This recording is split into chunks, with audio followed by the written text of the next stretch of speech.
Panalangin ninyo. Opo, ito po, masaya kami pala talaga. Buong pamilya ko po. So ito pong Paskong ito po ba maituturing nyo na pinakamasayang Ito na po ang pinakamasaya sa buhay namin, buong pamilya. Lalo-lalo na po yung mga anak niya. Ayun. Saan kanina niyo po nabalitaan yung ano? Sa migrante po. Saka yung mga taong simbahan. Kay Joanna po. Kailan nyo po yun Yung natanggap? isang araw po. Okay. Ito po, medyo malakas pa rin.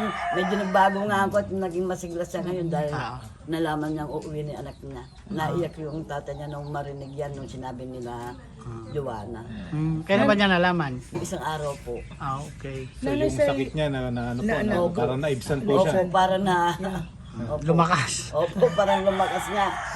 Dati may bago nahilo ko. Aling Celia sa loob ng Kaya nga po, malakas na po loob namin mag-asawa dahil pauwi na po si Mergin. Kaya po, nagpapasalamat po kami sa ating gobyerno dahil naanuhan na rin po nila para mailabas si Mergin at mapauwi. Pero sana po, wag naman nang ikulong. Opo, wag naman na sana nilang ikulong. Yun lang po pakiusap ko. Sana tama na po yung kulang 15 taon sa kulungan. Sana diretso naman na po sa bahay namin. Para makapag-umpisa na. Opo. Ano po ang masasabi ninyo? Naku, nagpapasalamat po ako sa ating presidente.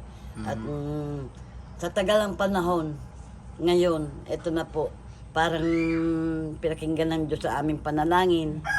Ang kanyang himala, dumating na po. Sana nga po, tuluyan na po makauwi si Mergin. Huwag na po sana yung makulong pa. Diretso na po dito. Nakausap niyo na po si Mary Jane. Opo, nung isang araw po, tumawag dito si Mergin. Ang sabi po niya, pero hindi pa po niya alam to. Ang sabi po niya, Anay, katuloy po daw niyo sa December 15 to 19. Okay. Tapos sabi ko, anak, hindi ba pwedeng i-atras na January 10 na lang dahil birthday mo, kako? Teka po, nanay, ka. Ngayon, pinatayin po ako sa cellphone, tinawagan po yung embassy. Yan, sabi daw po ng embassy, hindi na pwede i-atras dahil naka-book na raw. Okay, nung kung tumawag ulit, nana, hindi na raw po pwede eh.